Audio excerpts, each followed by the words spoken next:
Good morning everybody. আশা করি তোমরা সকলেই ভালো আছো। আমি কথা দিয়েছিলাম 60 দিনে তোমাদের স্পোকেন ইংলিশটা আমি শিখিয়ে দেব, কিন্তু একটা কথা মনে রাখবে, স্পোকেন ইংলিশ শিখতে গেলে বা বলতে গেলে তোমার কিছু স্টক অফ ওয়ার্ড তোমার রাখতে হবে, এবং সেইগুলো কিন্তু একটু মুখস্থ করে নিতে হবে। এবং মুখস্থ করলে হবে না, সেইগুলো হচ্ছে ব্যবহার কিভাবে হয় সেগুলো কিন্তু তোমার একটু জানতে হবে, কেমন? যেমন এবং এই কতগুলো ওয়ার্ড কিন্তু একটু মুখস্থ করতে হবে।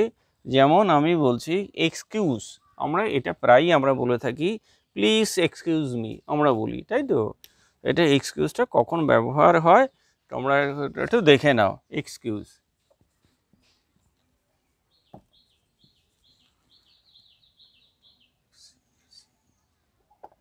EXCUS, excuse. এক্সকিউজ বলা হচ্ছে ক্ষমা করা, সাধারণ কথাবার্তার সময় করে গেলে ক্ষমা করা, ক্ষমা করা, এটা হচ্ছে অর্ডিনারি। অর্থাৎ সাধারণভাবেই যখন আমরা কথাগুলো ব্যবহার করি তখন আমরা কিন্তু বলি ক্ষমা করো, প্লিজ এক্সকিউজ মি। যদি ভুল টুল হয়ে যায় তাহলে কিন্তু আমরা কিন্তু করি, কেমন? এবং ফরগিভ, ফরগিভ মানেও ক্ষমা করা, কিন্তু এটা অপরাধ করার পরে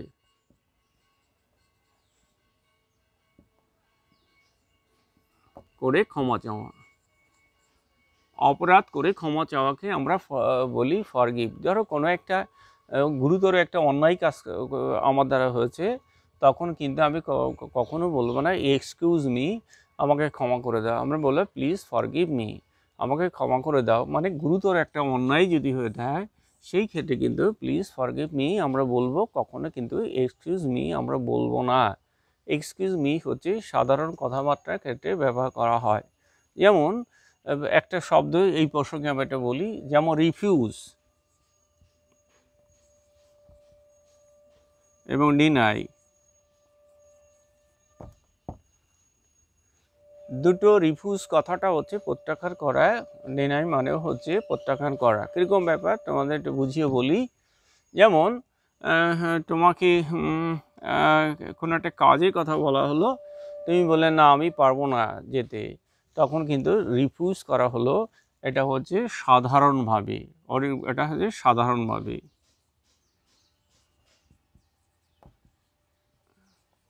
অর্থাৎ আমরা প্রতিনিয়ত এই কথাটা বলে থাকি, আমরা বিভিন্ন কাজে আমরা রিফিউজ করি, অর্থাৎ প্রত্যাখ্যান করি।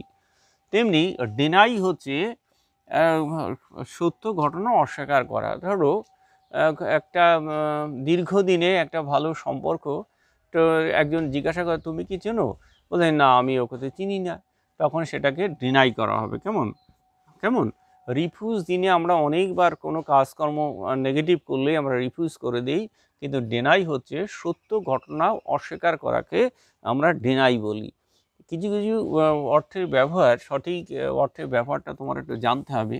আগের দিন যেমন বলেছিলাম যে যে কারোর কাছ থেকে তোমার যদি হেল্প নিতে হয় তাহলে তোমার তোমার থেকে জুনিয়র যারা বা তোমার কাছাকাছি সেম এজ, তাদের গেলে প্লিজ বলা যায়, যেমন প্লিজ হেল্প মি। কিন্তু যদি একটু সিনিয়র সিটিজেন হয় তাদেরকে প্লিজ বলবে না, বলে কাইন্ডলি হেল্প মি, যে দয়া করে আমাকে একটু সাহায্য করুন, কেমন? আচ্ছা,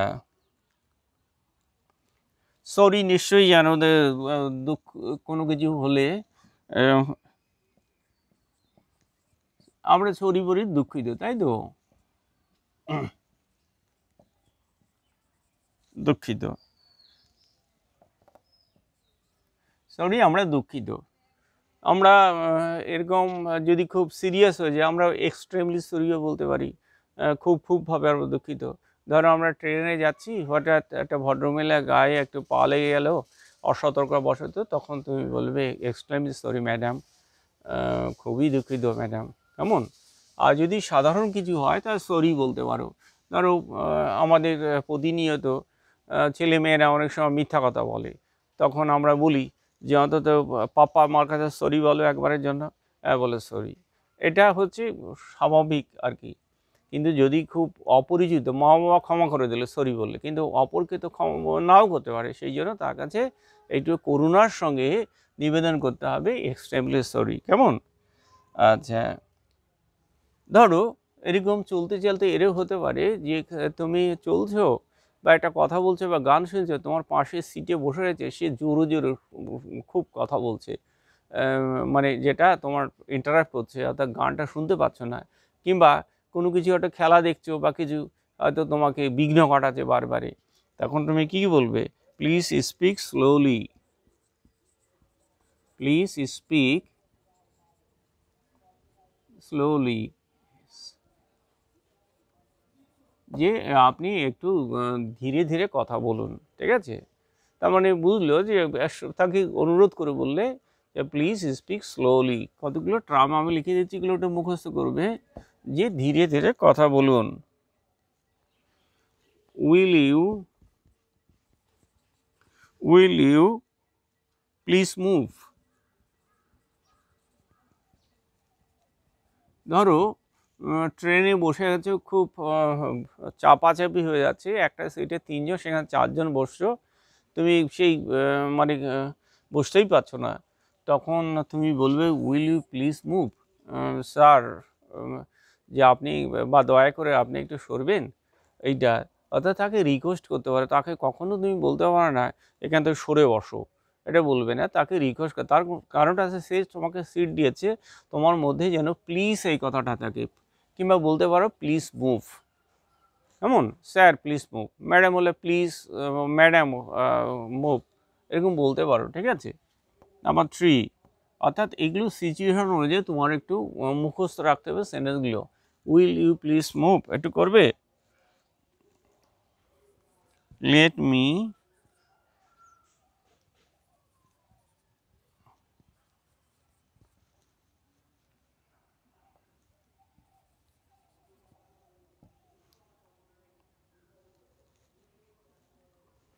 ধরো প্রচণ্ড ভিড় ট্রেন, একটা ভদ্রমহিলা তার বাচ্চাকে নিয়ে এবং ব্যাগ নিয়ে ট্রেন থেকে নামতে পারছে না, তুমি খালি হাতে রয়েছো, তোমার মনে হলো যে তার বাচ্চাটাকে আমি যদি ধরতাম, কিংবা তার লাগেজটা আমি যদি একটু হেল্প করে দিতে পারতাম, তাহলে ভদ্রমহিলা স্বাচ্ছন্দ্য নামতে পারতো। অনেক সময় হয় না, তখন আমরা কিন্তু এটা বলি let me also help you, আপনার কাজে কি আমি একটু সাহায্য করতে পারি, বাংলাটা। তাহলে হচ্ছে let me also help me. Let মানে অনুমতি দেওয়া, আপনার কাজে কি আমি কখনো হেল্প করতে পারি, তখন ভদ্রমহিলা ঠিক আছে এই বাচ্চাটা তো ধরুন, কিংবা আমার লাগেজটা একটু নামিয়ে দেন। কেমন? তাহলে let me also help you, এইগুলো একটু দেখো। তাহলে প্লিজ স্পিক স্লোলি, ধীরে ধীরে কথা বলুন, আসতে, যে একটু সরে বসুন। তারপরে হচ্ছে এগুলো আমাদের চলতে গেলেই কিন্তু এই কথাগুলো আসে, যে let me also help you, আমাকে অর্থাৎ আপনার কাজে কোনো সাহায্য করতে পারি কি, এটা কিন্তু একটু মুখস্থ রাখবে। যেমন আরেকটা বলি, please permit me to speak.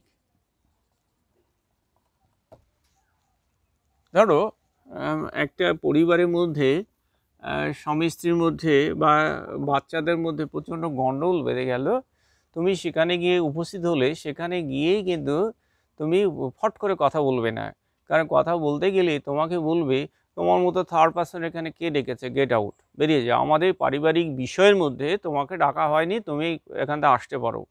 সে ভদ্রভাবে তোমাকে একটু করে দিল, সাইড করে দিল।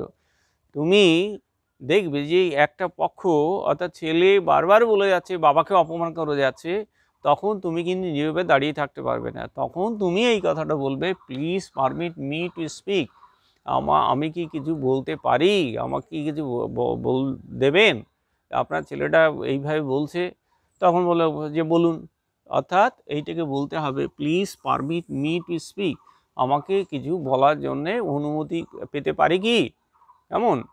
এরকম তো সংসার জীবনে হয়, যে তুমি উপস্থিত হলে প্রচণ্ড ঝগড়া বেঁধে গেল, সেখানে কথা বলতে গেলেই তোমাকে অপমান করে ফিরতে হলো, তখন তুমি কিন্তু তার কাছে একটা পারমিশন নিয়ে নেবে যে আমি কি আপনার হয়ে কিছু বলতে পারি। কেমন? It's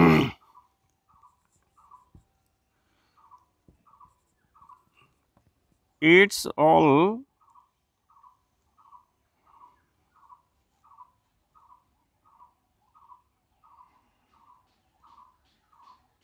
না এটা নয়, এবার লেখো may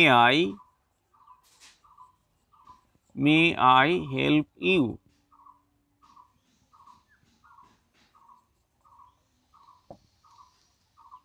এই কথাও বলতে পারো যে দেখবে স্টেশনে গিয়ে অনেক সময় কোন ট্রেন কত নাম্বার প্ল্যাটফর্মে এসছে আমরা কিন্তু অনেকে সাধারণত তারা বোঝে না, তখন কিন্তু আরপিএফরা ওই করে থাকে, একটা বুথ করে থাকে, সেখানে লেখা আছে মে আই হেল্প ইউ, অর্থাৎ আপনাকে কি আমি সাহায্য করতে পারি কোনো প্রকারে। সেখানে গিয়ে তুমি যদি বলো যে এই ট্রেনটা কত নম্বরে আসবে, সে কিন্তু সঙ্গে সঙ্গে তোমাকে কিন্তু বলে দেবে, ঠিক আছে। তাহলে এই কথাটা কিন্তু যে কারো কাছে হেল্প নেওয়ার জন্যে যে মে আই হেল্প ইউ, আমি কি সাহায্য করতে পারি, এই কথাটা কিন্তু লেখা থাকে, কেমন। কিংবা এরকম বলতে হবে অ্যালাউ মি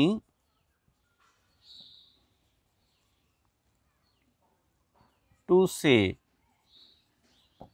আমাকে অ্যালাউ মি টু সে, আমাকে কিছু বলার জন্যে আমাকে অনুমতি দেওয়া হোক, ঠিক আছে। অ্যালাউ মি, একটা মিটিং হচ্ছে, সেখানে গিয়ে তুমি হুট করে বলবে না, তখন আঙুল তুলবে, তাই বলবে অ্যালাউ মি টু সে, আমাকে কিছু বলার জন্য কিছু পারমিশন দেওয়া হোক, তখন কিন্তু আমরা এই কথাটা বলি অ্যালাউ মি টু সে, আমাকে বলার জন্য কিছু অনুমতি দেওয়া হোক, ঠিক আছে।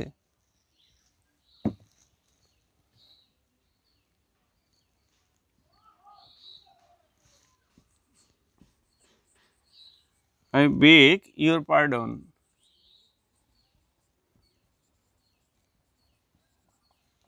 কথাটা অর্থ হচ্ছে মাফ করবেন।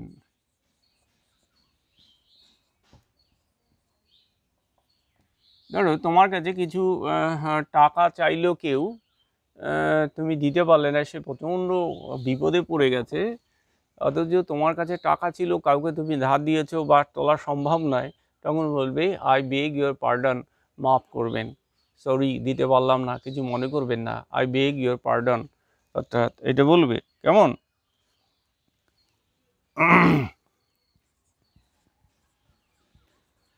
sorry to have disturbed you.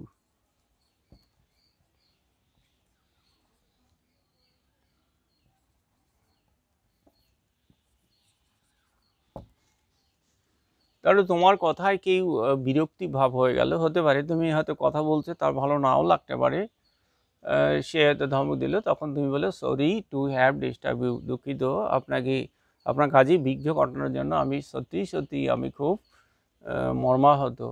তা তুমি বলবে যে sorry to have disturb you, অর্থাৎ আপনার কাজে বিঘ্ন ঘটানোর জন্য আমি প্রচণ্ডভাবে দুঃখিত, কেমন।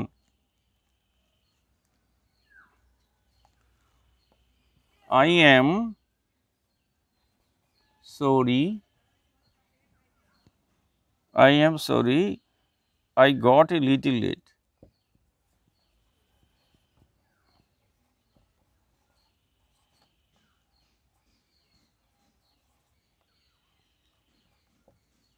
I am sorry I got a little late, অনেক সময় দেখা যায় 10টার মধ্যে সেখানে যেতে হবে একটা মিটিংয়ে, সেখানে তুমি একটু লেটে গিয়ে পৌঁছালে সবাই অবাক হয়ে গেল, তখন বলবে I am very sorry I got a little late, আমার সামান্য দেরি হয়েছে, এই জন্য আমি দুঃখিত, কেমন, এই জন্য আমি খুব দুঃখিত। এই সেন্টেন্সগুলো একটু মুখস্থ করতে হবে, এগুলো স্পোকেন টার্ম, ঠিক আছে, এগুলো কিন্তু অভ্যাস করতে হবে, এগুলো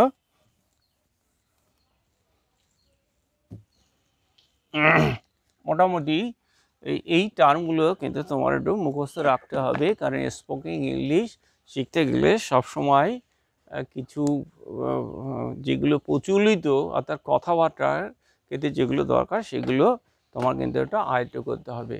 থ্যাংক ইউ, সবাই ভালো থেকো। আর আমি রিকোয়েস্ট করব অন্তত 7 দিন ফলো করার পরে ফ্লুয়েন্টলি তোমরা আমার সঙ্গে কথা বলতে পারবে এবং যে কোনো মানুষের সঙ্গে কথা বলবে এবং যে শব্দগুলো তোমাদের লিখে দেওয়া হচ্ছে যেভাবে আমি বলছি ঠিক সেইভাবেই তোমরা ভেবো এবং পুরো ভিডিওগুলো দেখো, এটি রিকোয়েস্ট থাকলো। আর যদি ভালো লাগে সাবস্ক্রাইব করো, বন্ধুদের শেয়ার করো, হ্যাঁ। আর এটা কিন্তু কোর্সটা কিন্তু আমি যতগুলো ক্লাস নিতে সম্পূর্ণ ফ্রি অফ কস্টে, যে বিভিন্ন গ্রামার ক্লাস নেওয়া হয়, স্পোকেনে ক্লাস নেওয়া হয়, ম্যাথের ক্লাস নেওয়া হয়, এগুলো কিন্তু ফ্রি অফ কস্ট। তোমরা একটু সময় বের করে অন্তত 10টা মিনিটের জন্য এগুলো তোমরা দেখবে। আর যদি তোমাদের কিছু জানার ইচ্ছা থাকে তাহলে কমেন্ট বক্সে অবশ্যই আমাকে লিখে জানাবে, আমি তোমাদের চাহিদা মতো সাপ্লাই দেওয়ার চেষ্টা করব। গুড বাই, সবাই ভালো থেকো।